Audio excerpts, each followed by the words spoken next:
Hi friends, welcome to Prerana and Sadhana class. ఈరోజు ఒక motivation. ప్రయత్నించకుండా ఏది సాధించలేము.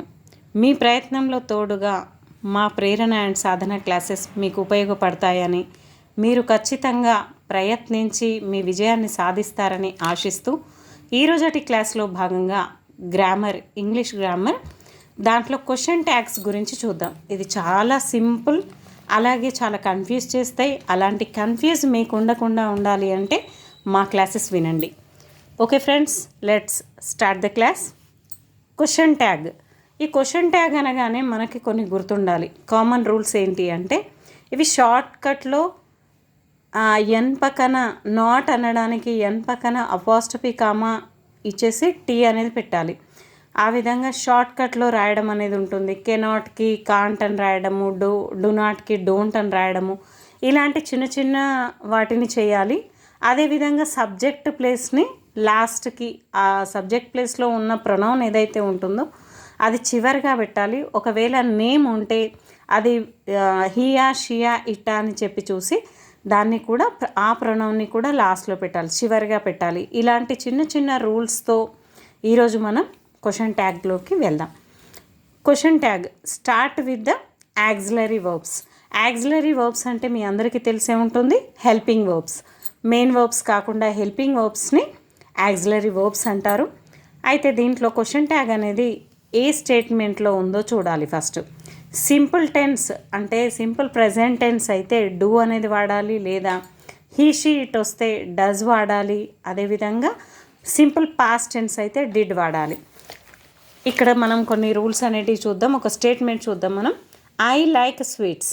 ఈ ఐ లైక్ స్వీట్స్లో ఇది ఏ టెన్స్లో ఉంది, ఈ లైక్ అనేది ఏ టెన్స్లో ఉందో చూడాలి. Simple present tense. ఈ సింపుల్ ప్రెజెంట్ టెన్స్కి ఇది లైక్ అనేది మెయిన్ వర్బ్ కాబట్టి మనం డూతోని దీంట్లో క్వశ్చన్ ట్యాగ్ని చేయాలి. అయితే ఈ క్వశ్చన్ ట్యాగ్లో ఇంకొక రూల్ ఏంటి అంటే, ఇక్కడ మనకు స్టేట్మెంట్లో నెగిటివ్ ఉంటే క్వశ్చన్ ట్యాగ్లో పాజిటివ్ ఉంటుంది. అదే క్వశ్చన్లో స్టేట్మెంట్లో పాజిటివ్ ఉంటే ఇక్కడ నెగిటివ్ ఉంటుంది, ఇక్కడ నెగిటివ్ ఉంటే ఇక్కడ పాజిటివ్ ఉంటుంది. దీన్ని ఖచ్చితంగా అబ్జర్వ్ చేయాలి. I like sweets, don't I ఎలా వచ్చింది? మరి లైక్ అనేది మెయిన్ వర్బ్ కదా, దీనికి యామ్, ఈజ్, ఆర్ లాంటివి వస్తే అది డైరెక్ట్గా యామ్ ఐ కానీ ఆర్ ఐ కానీ అలాంటివి వచ్చేటివి, ఆరింట్ ఐ కానీ. కానీ ఇక్కడ ఏంటి, లైక్కి సంబంధించింది డోంట్ ఐ అంటే ఇక్కడ పాజిటివ్ ఉంది కాబట్టి ఇక్కడ నెగిటివ్ చేసాం. అలాగే నెక్స్ట్ షీ సింగ్స్ సాంగ్స్. ఈ సింగ్స్ అనేది థర్డ్ పర్సన్ సింగులర్ కాబట్టి సింగ్స్ అనేది వచ్చింది. మరి ఈ సింగ్స్ వచ్చినప్పుడు మనం డజంట్ షీ, ఎందుకంటే ఇది పాజిటివ్లో ఉంది, దీన్ని మనం నెగిటివ్లో చేసాం, doesn't she. Then he went to Tenali. ఈ వెంట్ అనేది గో, వెంట్, గాన్. ఇది V2లో ఉంది కాబట్టి V2లో ఉన్నప్పుడు మనం ఎప్పుడు కూడా డిడింట్ హీ, పాజిటివ్లో ఉంది కాబట్టి నెగిటివ్లో డిడింట్ హీ అవుతుంది. అలాగే క్వశ్చన్ మార్క్ అనేది వస్తుంది. They played very well. ఇక్కడ కూడా ప్లేడ్ అనేది V2 కాబట్టి ఇక్కడ మనం డిడింట్ దే, ఈ దే ఫస్ట్ స్టార్టింగ్లో ఉంది కాబట్టి చివరిన ఈ ప్రొనౌన్ అనేది చివరిగా వస్తుంది. నెక్స్ట్ ఇలాంటివే కొన్ని amn't, aren't, can't, won't etcetera, ఇవన్నీ కూడా క్వశ్చన్ ట్యాగ్ రూపంలోకి చేసుకోవచ్చు. If the statement are positive, ఇందాక చెప్పాను కదా, పాజిటివ్లో ఉంటే స్టేట్మెంట్ క్వశ్చన్ ట్యాగ్స్లో నెగిటివ్గా ఉంటుంది. He likes music, doesn't he. She reads novels, doesn't she. He can drive a car. ఇందాక మనం లైక్స్, రీడ్స్ అనేటివి మెయిన్ వర్బ్స్, కానీ ఇక్కడ యాక్సిలరీ వర్బ్ ఉంది అంటే హెల్పింగ్ వర్బ్ ఉంది. కెన్గానే యూస్ చేస్తూ దీన్ని నెగిటివ్లోకి మార్చడం జరిగింది. ఇక్కడ పాజిటివ్ ఉంది, ఇక్కడ నెగిటివ్లో can't he. The next she will attend the party. ఈ విల్ కంపల్సరీ గుర్తుపెట్టుకోవాలి. విల్కి విలింట్ కాదు, ఎప్పుడు కూడా విలింట్ అనేది లేదు. దీన్ని విల్కి మాత్రం వోంట్ షీ అని రాయాల్సి వస్తుంది, వోంట్గా మారుతుంది. విల్ ఎప్పుడు కానీ ఓంట్గా మారుతుంది. ద నెక్స్ట్ స్టేట్మెంట్లో నెగిటివ్ ఉంటే క్వశ్చన్ ట్యాగ్లో పాజిటివ్గా మారుతుంది. He cannot speak English.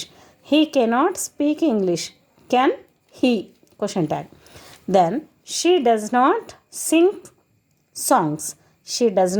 Singh songs. అప్పుడు does she. I am not a student, am I. I'm not a student, ఇక్కడ నెగిటివ్లో ఉంది కాబట్టి ఇక్కడ positive. Am I, then they will not repay money in 2 weeks. Will they, because of will not ఉంది కాబట్టి ఇక్కడ will నెగిటివ్లో ఉన్నప్పుడు ఇక్కడ పాజిటివ్లో విల్ నాట్ వస్తుంది. కానీ కామన్గా కేవలం విల్ మాత్రమే ఉండి పాజిటివ్లో ఉంటే అప్పుడు మాత్రమే వోంట్ అనేది వస్తుంది. ఇది ఖచ్చితంగా ఇలాంటిది క్వశ్చన్ రావచ్చు ఫ్రెండ్స్, ఒకసారి అబ్జర్వ్ చేయండి. Then next, Shakespeare did not write novels. ఇక్కడ డిడ్ ఉంది, direct did he. Oliver asked for more, ఇక్కడ కూడా V2 ఫామ్లో ఉంది కాబట్టి didn't he. Then next, Bumble beat Oliver on his head, didn't he. Then Sunita is a good teacher, ఇక్కడ is అనేది main verb కాబట్టి ఈ ఈజ్నే is in she. Then next, if the statements contain negative adverbs such as, ఇలాంటి అంటే negative అంటే only మనం not మాత్రమే అనుకుంటాం, కానీ కాదు friends. Never, hardly, scarcely, rarely and seldom, ఇలాంటివన్నీ కూడా నెగిటివ్ సెన్స్లో ఉన్నట్టు. ఇలాంటి వాటికి మనం పాజిటివ్లో చేయాల్సి వస్తుంది. He can scarcely write his own name. ఇప్పుడు ఈ స్కేర్స్లీ అనేది నెగిటివ్లో ఉన్నప్పుడు కాబట్టి ఇక్కడ మనం నెగిటివ్లో ఉంది కాబట్టి దీన్ని ఏం చేయాలి, కంపల్సరీగా పాజిటివ్లో. Can he. Next, he rarely tells lies, rarely అనేది కూడా నెగిటివ్ కాబట్టి ఇక్కడ మనం పాజిటివ్లో does he. Nobody was hurt, was అంటే ఇక్కడ వాజ్ వచ్చింది కాబట్టి ఇక్కడ నోబడీ అనేది కూడా మనం ఇందాకే అనుకున్నాం, ఇది కూడా నెగిటివ్ సెన్స్లో ఉంది. నోబడీ వాజ్ హర్ట్, వాజ్ ఎనీబడీగా మారిపోతుంది. Then next, he hardly visits his parents, ఇక్కడ కూడా హార్డ్లీ అనేది నెగిటివ్ సెన్స్లో ఉంది కాబట్టి ఇది పాజిటివ్లో డస్ హీగా మారుతుంది. షీ నెవర్ టెల్స్ లైస్, ఈ నెవర్ అనేది నెగిటివ్ కాబట్టి పాజిటివ్లో డస్ షీగా మారుతుంది.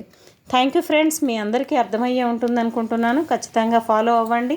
ప్రేరణ అండ్ సాధన క్లాస్ని ఇంకా ఇంప్రూవ్మెంట్ చేయాలి అని అనిపిస్తే మీరు ఖచ్చితంగా కామెంట్ రూపంలో నాకు తెలియజేయగలరు. ఇంకా ఏ విధంగా ఈ క్లాసెస్ని ఇంప్రూవ్ చేయాలో మీ అడ్వైజెస్ కంపల్సరీ నాకు అవసరం friends. Thank you everyone. All the best for your bright future.